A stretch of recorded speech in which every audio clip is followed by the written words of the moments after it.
اعوذ باللہ من الشیطان الرجیم بسم اللہ الرحمن الرحیم فبما نقضهم ميثاقهم لعناهم وجعلنا قلوبهم قاسية يحرفون الكلم عن مواضعه ونسوا حظا مما ذكروا به ولا تزال تطلع على خائنة منهم إلا قليلا منهم فاعف عنهم واصفح ان اللہ یحب المحسنین۔ پھر ان کی عہد شکنی کی وجہ سے ہم نے ان پر اپنی لعنت نازل فرما دی اور ان کے دل سخت کر دیے کہ وہ کلام کو اپنی جگہ سے بدل ڈالتے ہیں، اور جو کچھ نصیحت انہیں کی گئی تھی اس کا بہت بڑا حصہ بھلا بیٹھے۔ ان کی ایک نہ ایک خیانت تجھے ملتی رہے گی، ہاں تھوڑے سے ایسے نہیں بھی ہیں، پس تو انہیں معاف کرتا رہ، بے شک اللہ تعالیٰ احسان کرنے والوں سے محبت کرتا ہے۔ وہ کلام کو اپنی جگہ سے بدل ڈالتے ہیں، یعنی اتنے انتظامات، عہد اور مواعید کے باوجود بنو اسرائیل نے عہد شکنی کی، جس کی بنا پر وہ لعنت الہی کے موجب بنے۔ اس لعنت کے دینوی نتائج یا دنیاوی نتائج یہ سامنے آئے کہ ایک، ان کے دل سخت کر دیے گئے، جس سے ان کے دل اثر پذیری سے محروم ہو گئے، یعنی ان کے دل پر کچھ اثر نہیں کرتا، اور انبیاء کے وعظ و نصیحت ان کے لیے بیکار ہو گئے۔ دوسرے یہ کہ وہ کلمات الہی میں تحریف کرنے لگ گئے۔ اسی طرح اپنی بدعلت خود ساختہ مضمومات اور اپنی تعویلات باطلہ کے اس بات کے لیے کلام الہی میں تحریف کر ڈالتے، کوئی بدعت ایجاد کرتے یا اپنی طرح کچھ وہم گڑھ لیتے، پھر اس کے بعد کلام الہی کا معنی اس کے حساب سے بدلنا شروع کر دیتے۔ یہ ان کی جو ہے کلام کو اپنی جگہ سے بدلنے کی شکل تھی، اور نصیحت کا بہت بڑا حصہ بھلا بیٹھے۔ یہ تیسرا نتیجہ ہے، اور اس کا مطلب یہ ہے کہ احکام الہی پر عمل کرنے میں انہیں کوئی رغبت اور دلچسپی نہیں رہی، بلکہ بے عملی اور بد عملی ان کا شعار بن گئی، پہچان بن گئی، اور وہ پستی کے اس مقام پر پہنچ گئے کہ ان کے دل ٹھیک نہ رہے اور نہ ان کی فطرت مستقیم، یعنی فطرت بھی انہوں نے بدل ڈالی۔ ان کی ایک نہ ایک خیانت تجھے ملتی رہے گی، یعنی خیانت اور مکر ان کے کردار کا جز بن گیا ہے، جس کے نمونے ہر وقت آپ کے سامنے آتے رہیں گے۔ یعنی خیانت اور مکر کرنا ان کا اب شیوا بن چکا ہے، تو وہ ہر دن کچھ نہ کچھ اپنی مکر و فریب آپ تک پہنچاتے رہیں گے۔ ہاں تھوڑے سے ایسے نہیں بھی ہیں، یہ تھوڑے سے لوگ وہی ہیں جو یہودیوں میں سے مسلمان ہو گئے تھے، اور ان کی تعداد 10 سے بھی کم تھی۔ پس تو انہیں معاف کرتا رہے۔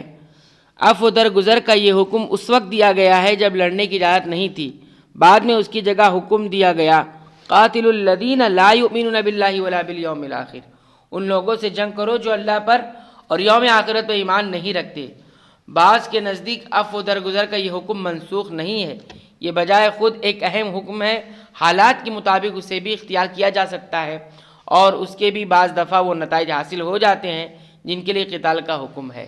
تو جو چیز قتال سے حاصل ہونے والی تھی، اگر عفو درگزر سے حاصل ہو جاتی ہے، معاف کر دینے سے، تو پھر قتال کی ضرورت نہیں ہے۔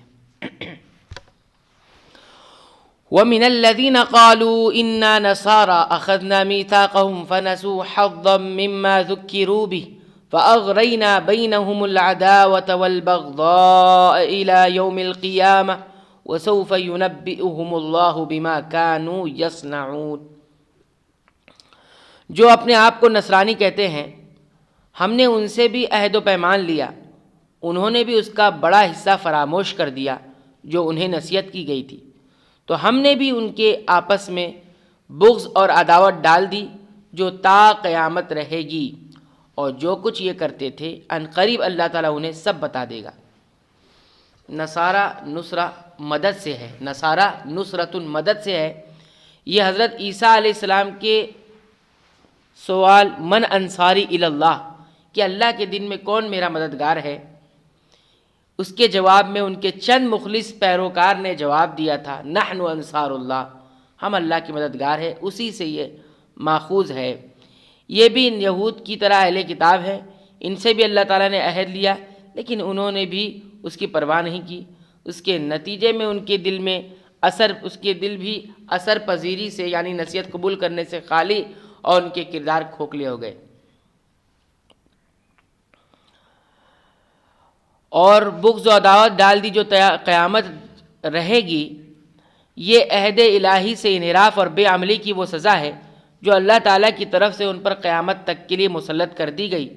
چنانچہ عیسائیوں کی کئی فرقے ہیں جو ایک دوسرے سے شدید اور نفرت اور عناد رکھتے ہیں اور ایک دوسرے کی تکفیر یعنی کافر سمجھتے ہیں، تکفیر کرتے ہیں، اور ایک دوسرے کی عبادتگاہ میں عبادت نہیں کرتے۔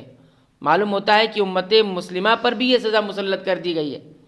یہ امت بھی کئی فرقوں میں بٹ گئی ہے جن کے درمیان شدید اختلافات اور نفرت و عناد کی دیواریں حائل ہیں، اور وہی شکل جو نصارہ کے اندر ہے کہ وہ ایک دوسرے کے عبادتگاہ میں نہیں جاتے ہیں یا ایک دوسرے کو منع کرتے کافر سمجھتے ہیں، وہی آج امت مسلمہ کی بالکل وہی شکل ہو گئی ہے کہ ایک دوسرے کی عبادتگاہ یعنی مساجد، حالانکہ ایک دوسرے کی وہ عبادتگاہ نہیں، وہ سب کی عبادتگاہ ہے، لیکن ایک دوسرے کی مسجد میں جاتے نہیں ہیں اور تکفیر کرتے ہیں ایک دوسرے کی، اور پھر جانے بھی نہیں دیتے، تو وہی شکل ہو گئی۔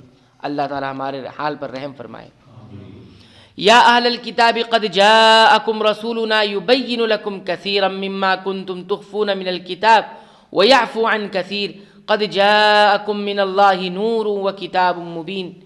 اے اہل کتاب، یقیناً تمہارے پاس ہمارا رسول صلی اللہ علیہ وسلم آ چکا جو تمہارے سامنے کتاب اللہ کی یعنی اللہ کی کتاب کی بکثرت ایسی باتیں ظاہر کر رہا ہے جنہیں تم چھپا رہے تھے، اور بہت سی باتوں سے درگزر کرتا ہے۔ تمہارے پاس اللہ تعالیٰ کی طرف سے نور اور واضح کتاب آ چکی ہے جنہیں تم چھپا رہے تھے، یعنی انہوں نے تورات اور انجیل میں جو تبدیلیاں اور تحریفات کی انہیں سامنے کیا، اور جن کو وہ چھپاتے تھے ظاہر کیا، جیسے سزائے رجم جو تھی وہ چھپایا کرتے تھے، تو قرآن کے ذریعے اس کو واضح کیا گیا، اور بھی بہت ساری چیزیں، اور نور اور واضح کتاب آ چکی ہے۔ نور اور کتاب مبین دونوں سے مراد قرآن کریم ہے۔ نور اور کتاب مبین یہ دو الگ الگ یہاں ذکر کیا گیا ہے، لیکن دونوں سے مراد کیا ہے؟ قرآن کریم ہے۔ ان کے درمیان واو مغایرت مصداق نہیں، مغایرت معنی کے لیے ہے، اور یہ عطف تفسیری ہے۔ جیسے واو عربی زبان میں ایک مغایرت کے لیے آتا ہے، مغایرت مطلب واو سے پہلے جو چیز ہے، واو کا مطلب اور ہوتا ہے عربی میں، تو واو سے پہلے جو چیز ہے وہ الگ ہے، اور واو کے بعد جو چیز آ رہی ہے وہ الگ ہے۔ جیسے ہم لوگ کہتے ہیں یہ اور یہ، تو یہ الگ ہوا اور یہ الگ ہوا، یہ ایک معنی ہوتا ہے مغایرت کا۔ تو قرآن میں یہی ہے، قد جاءکم من اللہ نور و کتاب مبین، اللہ کی تعالیٰ کی طرف سے نور آیا یعنی روشنی آئی، اور کتاب آئی واضح کتاب، تو دونوں الگ الگ چیز ہوگی۔ تو یہ جو آیت ہے اس سے جو ہے کچھ حضرات کہتے ہیں دیکھیے اللہ تعالیٰ نے نور الگ ذکر کیا، کتاب الگ ذکر کیا، تو نور سے مراد اللہ کے رسول صلی اللہ علیہ وسلم ہے، اور کتاب سے مراد قرآن ہے، الگ کر دیا۔ تو عربی زبان کے اسلوب میں ایسا نہیں ہوتا ہے، کبھی کبھی واو کس کے لیے آتا ہے؟ تفسیر کے لیے آتا ہے، کہ جو نور آیا ہے وہی کیا ہے؟ کتاب، اس کے لیے بھی استعمال ہوتا ہے۔ یہ سارے صحابہ کرام نے یہ تفسیر کی ہے کہ نور سے مراد کون ہے؟ کتاب، وہی کتاب مراد ہے، کیونکہ کتاب کی اصل چیز یعنی قرآن کریم کی اصل مقصد کیا ہے؟ روشنی پھیلانا نا، یعنی ہدایت والی روشنی۔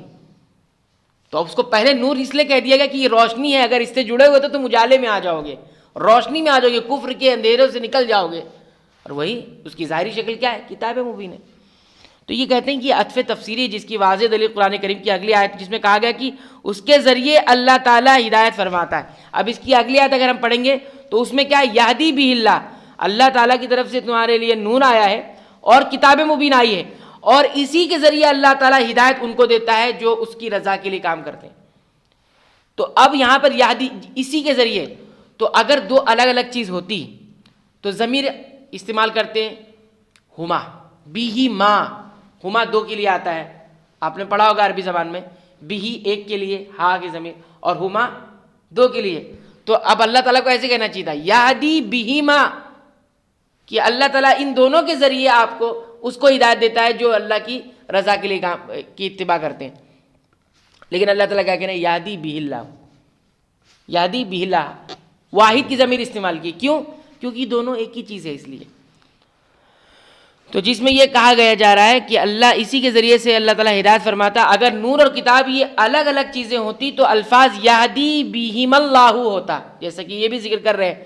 یعنی اللہ تعالیٰ ان دونوں کے ذریعے سے ہدایت فرماتا. اور قرآن کریم کی اس خاص آیت سے واضح ہو گیا کہ نور اور کتاب مبین دونوں سے مراد یہ ایک چیز یعنی قرآن کریم ہے.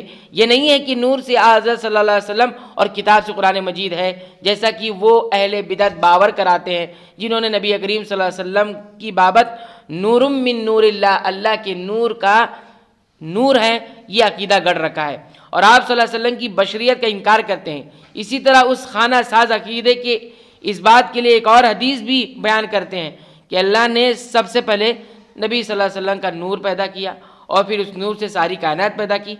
حالانکہ یہ حدیث کی کسی بھی مستند مجموعے میں موجود نہیں ہے. یعنی محدثین نے پوری دنیا سے حدیثیں جمع کی، کہاں کہاں صحابہ کرام کہے گا، کس کو تعلیم دی، سب کے پاس جا کر انہوں نے مجموعہ بنایا احادیث کا بڑی محنتوں کے ساتھ. تو اس مجموعے میں اگر ہم ڈھونڈتے ہیں تو اس مجموعے میں یہ حدیث کہیں ملتی نہیں. یہ اس کے علاوہ یہ اس حدیث کے خلاف بھی ہے، صحیح حدیث کے بھی خلاف ہے، جس میں نبی کریم صلی اللہ علیہ وسلم نے فرمایا کہ سب سے پہلے قلم پیدا فرمایا. فالحدیث صحیح بلا ریب، تو یہ حدیث تو بالکل صحیح حدیث ہے. اور وہ من الادلۃ الظاہرۃ علی بطلان الحدیث المشہور کہ اول ما خلق اللہ نور نبیک یا جابر، کہ جابر اللہ تعالیٰ نے تمہارے نبی کو سب سے پہلے پیدا کیا، تمہارے نبی کے نور کو سب سے پہلے پیدا کیا. ایک حدیث گڑھی ہے. تو یہ بہت بڑے محدث گزرے ہیں.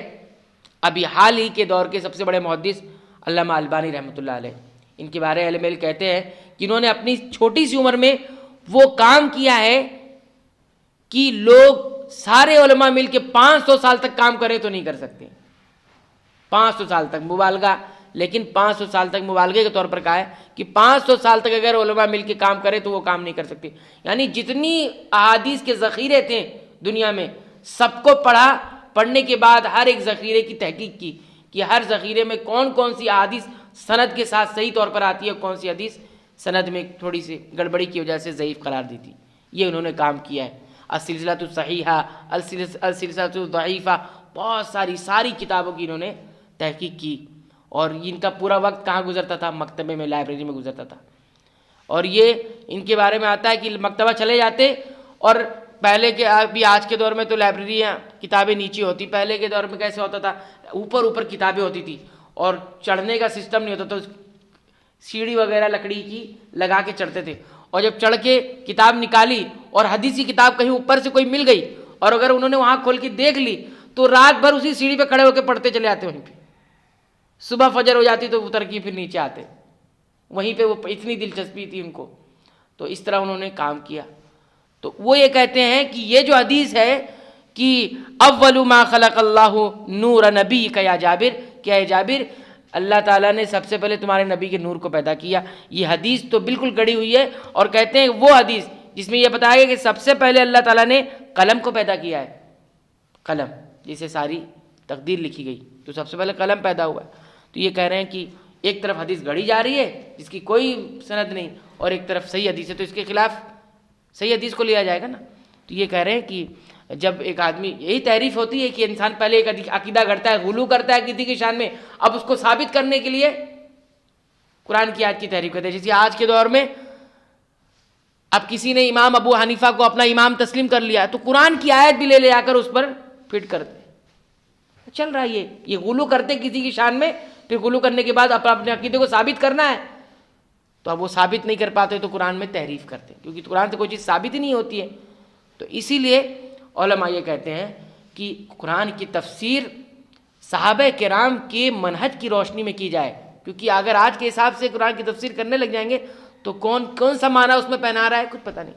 آج بھی ایسے ہوتا ہے، انسان کوئی بات کہتا ہے اس کا کچھ مطلب نکال لیا جاتا ہے، اس سے تو پوچھا نہیں جاتا کہ آپ نے کیا مطلب لیا ہے. لیکن آدمی میڈیا کے اندر دیکھتے ہیں کوئی کوئی آدمی کہتا ہے تو اس کا دوسرا معنی بنا کے ادھر ادھر بیان کیا جاتا ہے. تو ایسی قرآن کریم کے ساتھ بھی لوگ کیا کرتے تھے. مولانا ایسا ہے نا وہ کہ قرآن جیسا جیسا وقت گزرے گا اس کی خوبیاں اس کے اندر کی جو باتیں ہیں وہ اوپر میں ہو رہے ہیں تب ویسی پہ کیا بولیں گے تفسیر